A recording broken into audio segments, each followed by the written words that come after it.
Hello everyone, welcome back to my video. It's your girl Boma and I'm back again with another video. Do you all miss my face? So on today's video, it's just going to be a chill video anyway. It's not going to be too much motivational speaker kind of video. I'm just going to gist with you guys. Let's just talk. I'm going to expose a lot of things. Let's gist. I want to hear your opinions, because most of these things a lot of people don't know. So I want to bring it out here so that people will be aware. So guys, let me just round up my chocolate. I'll be right back.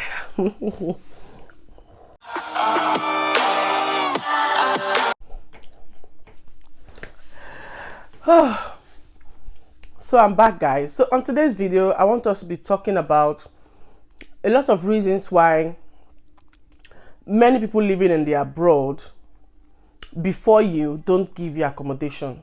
Many of your siblings, your relations, your brother, your best friends, a lot of them do not give you accommodation when you are moving into the UK. Notwithstanding, there's been some really nice people that take the risk to house you and give you accommodation when you move into the country. But some people have experienced a lot of harsh realities from Japa people back home who have shown them premium shege. When I say premium shege, I mean premium shege. So don't blame anybody, or don't blame that best friend that was telling you, come, don't worry, I'll house you, it's not going to be a problem. Don't blame them if you come into the UK and they don't offer to give you just one room for you to stay with your family till you fix yourself. Please do not blame them. Now, here's the story.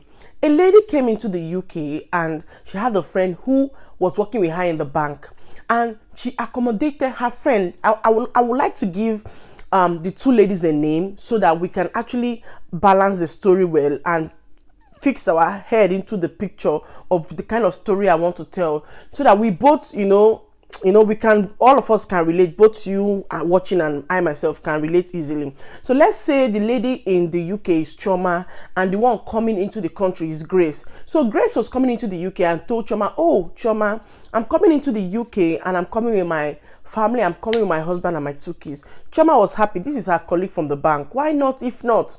Choma told her, although most of the landlords here do not accept it, which is very true. So let me tell you something. If you're living in the UK, your landlord has to know that you have someone you're bringing into the UK as a family member that is coming to stay with you. You have to inform your landlord. And if the landlord says no, you cannot do otherwise. When the landlord accepts, the landlord will ask you how long. If it's 1 week, 2 weeks, 3 weeks, they can accept. But if the year is 2 months, 4 months, 3 months, my dear, it's a big problem for you, because here in the UK, in the abroad, in short, generally in the abroad is the rule of law. It's not allowed. So she said, why not if not? You guys can stay for a few weeks till you get an accommodation. The Grace was happy. They came in, they helped. They had a 3-bedroom flat. Choma and her husband was staying in one. They had 2 boys. Choma's 2 boys were staying in one, while Grace came in with her family and they were staying in one room too, occupying one room with their children. So the kids would sleep on the bed while the other family members would sleep maybe on the duvet, or I don't know how they do it. So whatever the case may be, this family were living together until after 1 month. Choma now and the husband got uncomfortable. So Choma approached her friend and told her friend, I think I've housed you for 1 month and I think that's like the best I can do. Now, I want you guys to tell me where Choma went wrong, because this is the problem we are having in the UK. Why friendships are breaking up, relationships are breaking up, brothers, sisters are turning against each other, cousins are hating on each other, friends are not friends anymore just because of this accommodation issue. Now, Choma walks up to Grace and tells her, please, we need to see. They sat in the parlor and she told Grace, I've housed you guys for 1 month and I think that's barely what me and my family can take, because number one, my landlord is not aware you came. The landlord doesn't live around, so he's not going to be checking up on them every day to see who is living in the house and who is not living in the house. So she actually took the risk to put you in the house for 1 month, and she's telling you, okay, you guys have been looking for a house and I think at this point it's time to get an Airbnb till you get a house, or get a family to pair with you. Go to the school group. Let your wife go to the school group. There are other families that are looking for accommodation. You guys can get an Airbnb that is a 2-bedroom and the 2 families can share and pair. So if the Airbnb is £70 a day, you can actually share with the family and 2 of you stay there. This is where Choma and Grace's problem began. Now, they've been living in this house for over 1 month, Grace and her family has not been contributing to any of the bills. Water, light, feeding, and all whatnot. According to Chioma, she has been footing the bills happily because she was happy a sister just left Nigeria. So she was happy that this her colleague has come into the country and is coming to give her kids a better life. So why not? Why can't I give her the accommodation and feeding for just 1 month? She was in charge of the feeding, she was in charge of the light bills, in charge of water bills. Everything that they were consuming was all on Chioma. And when Chioma walked up to her and told her, I think I want you guys to leave, it became a problem. From that moment when Chioma told Grace they will want them to move into an Airbnb, I think that's where they can take 1 month is the highest they can do for them. My brother, my sister, they began to quarrel. Chioma began to quarrel, Grace began to give attitude. In the morning, Grace will wake up, they're going for their viewing of their house. No more the jolly good fellow that she used to be. Grace's husband, the same thing. Instead of giving Chioma and the husband attitude, the kids that were playing before, that were in good terms, playing before, when they are playing in the parlor, Grace will call her kids up to the room and tell them not to come downstairs. Instead of giving so much attitude, now time for cooking, Grace will cook a separate pot, Chioma will cook a separate pot. Normally when they cook, everybody eats together, you understand, they call, oh, let's eat, They started giving so much attitude, and it began to worry Chioma's husband. Some men don't really like to take rubbish. Chioma's husband came back from work one day and said, you know what, I can't take it anymore. I think you guys need to move out tomorrow. I can't deal. I can't have to be living in my house and I'm living like I'm in bondage. Please, you guys have to move out tomorrow. Guess what Grace and the husband did? When Grace and the husband were leaving the house, they broke their toilet. Yes, you heard me right. They broke their toilet. And here in the UK, the way we do in Nigeria, where something will spoil, you just call plumber. Hey, plumber, come and repair this thing for me. That's not how it's done here. Here, when you spoil something, you will have to inform the landlord. Landlord will now call plumber. I don't know how they negotiate, if you're going to pay or if the landlord is going to pay for it. But if it's like a destruction that came from you, I think you will foot the bills. But whatever that may be, I think we didn't discuss to that level of who actually paid the money to fix the toilet. The bone of contention is Grace and the husband destroyed their toilets before they left, just to cause the family pain, feeling like, having an entitled mentality, like they shouldn't let them go until they find a house. That why should they let them go without seeing a house? That entitlement, forgetting that this family has put you in the house for a month without asking for a dime, feeding you throughout the 1 month, not even asking you to pay for any of the bills. And at the point they say, oh, I need this comfort, I think 1 month is what I can do, or 1 month is what the limit I can go, so we don't start having issues. Immediately you were told that you started giving so much attitude, entitlement mentality, causing so much problems even between the kids. You started making your kids feel like they shouldn't talk to this one shouldn't talk to them, just causing general commotion in the house. And a man had to stand up as a man of the house and say, come off it. I'm paying my rent and nobody is paying this rent for me, and you cannot keep me and my kids uncomfortable in the house. I think tomorrow you guys should leave. And they just went to the toilet. When they were going, Chioma and the husband goes to work, children will go to school. Before they left, they didn't even tell them we are leaving or anything. They left, packed their bag and went to the toilet and broke the toilets. Now, these are the issues. These are the people that are spoiling things for those genuine Nigerians who we are willing to keep in your house, that will work, help, and even contribute. Now, ask me tomorrow if anybody tell Chioma that she's coming from Nigeria to come and stay in her house. If you are Chioma, will you allow such a person? Even if the person is an angel, even if they say the person is coming from heaven, the person is passing through heaven, from heaven to Europe, from Europe to US to come to the UK, and the person needs accommodation. If you are in Chioma's shoes, are you going to help that person? You're never going to want to help anybody. And this story of this Chioma now has gone far, because why? Chioma will definitely go to the office, tell two of her Nigerian colleagues. Can you imagine this person I was helping? See what happened. The two of those ones have taken note, because me here too, I've also taken note of it.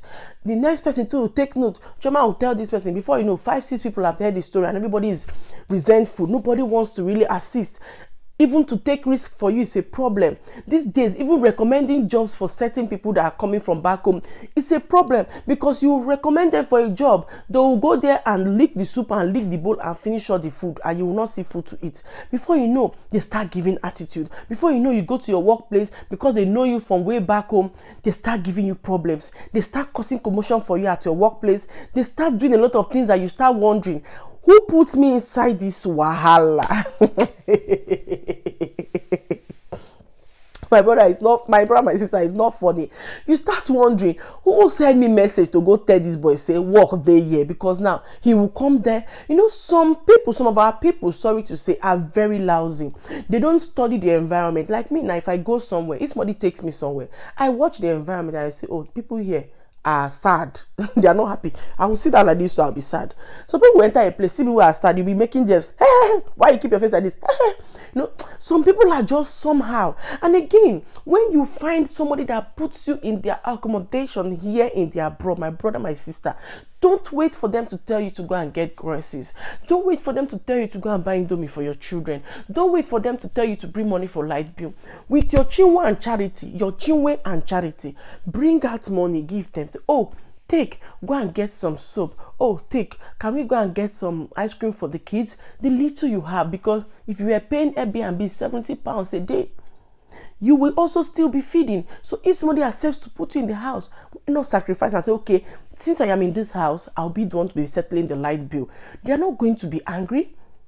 And whatever you do, they will even imagine that she kept those family for 1 month, and whenever it was time to feed, they go shop in Aldi, stock up the house. They go shop in Costco. What's the other one? Stock up the house.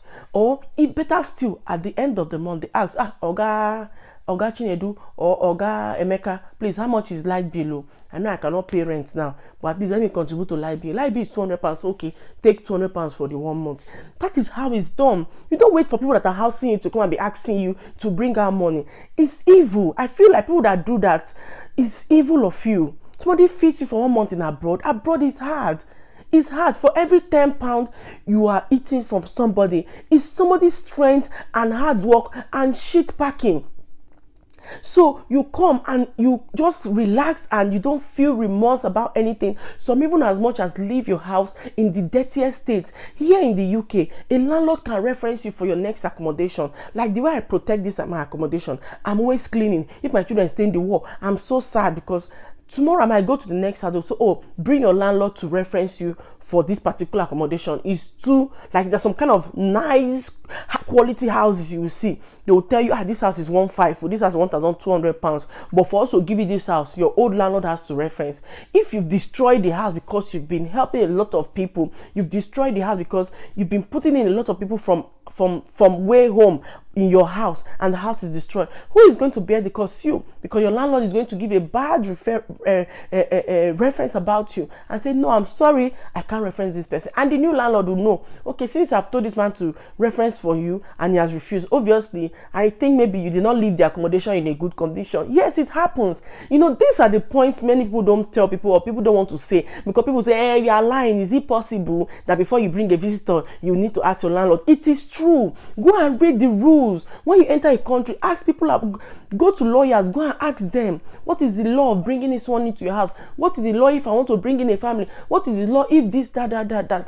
Find out the laws of that country, so that whenever somebody doesn't want to help you, you don't always feel like it's wickedness. People have seen shaggy. People have seen premium shaggy from people that are coming from back home into the country. So if you come here and you're lucky to find a family that as much as puts you in their house, I'm just going to say this one more time.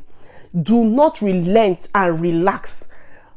Put in effort into the well-being of the home. Pay light bill. Nobody said pay rent. Pick one bill and pay. Pay the light bill. Even if it's not the light bill, pick groceries from Aldi of at least £80 every 2 weeks, or 80. If you're paying Airbnb £70 a day, why can't you buy £80 grocery and just stock up the kitchen and rest? Even if it's a grocery you're doing, pick one thing and do, so that the family doesn't forget or regret that the family doesn't regret that they ever helped you. It's quite painful to see a lot of family passing through a lot and nobody is actually helping. I know of someone that they took her baby because why? She was in an Airbnb. She came into the UK pregnant and she was living in an Airbnb. Obviously, many people would have turned her down. She would have asked people like, can I help stay in your house? And many people would have definitely turned her down. That's just an innocent person that has experienced the UK in a hard way.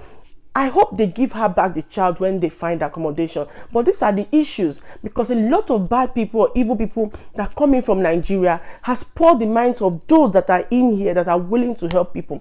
I don't want to talk too much on this video. I don't want to make it too lengthy. It's just me dropping, one or two points on why a lot of people, or why a lot of you that are back home come in and you're struggling in Airbnb. It wasn't like this. Like in 2021 when I came, a lot of people housed a lot of people. Yes, in 2021 when I came, people housed a lot of people. But right now, I think some of those people showed many of them premium shaking, and that is why we are all where we are today. But we still give God the glory that those coming in are still able to put their money for Airbnb and pay their, they are meant to gather their money for Airbnb and pay their bills in an Airbnb before they get an apartment. So it's just what it is, and just came on here to just gist you guys, one of those things that bother me in my thoughts that I feel many of you should just hear, or many of you should know. So I hope you all enjoyed this video. This is just one of those random videos I want to put out there for you guys to understand, especially those back home, to understand that nobody hates you and nobody is wicked. There are rules in this country, there are rules abroad, and a lot of people want to stick to those rules because nobody wants to go to jail for something very minor or something very little. Man, now hustle, we can't hustle for here. We no come here, can't enter police problem. All right, guys, I hope you all enjoyed watching this video. Please do have a wonderful day, and thank you all for watching. Please like, share, and subscribe, and don't forget to share this video to a friend of a friend and a friend of a friend. Bye for now.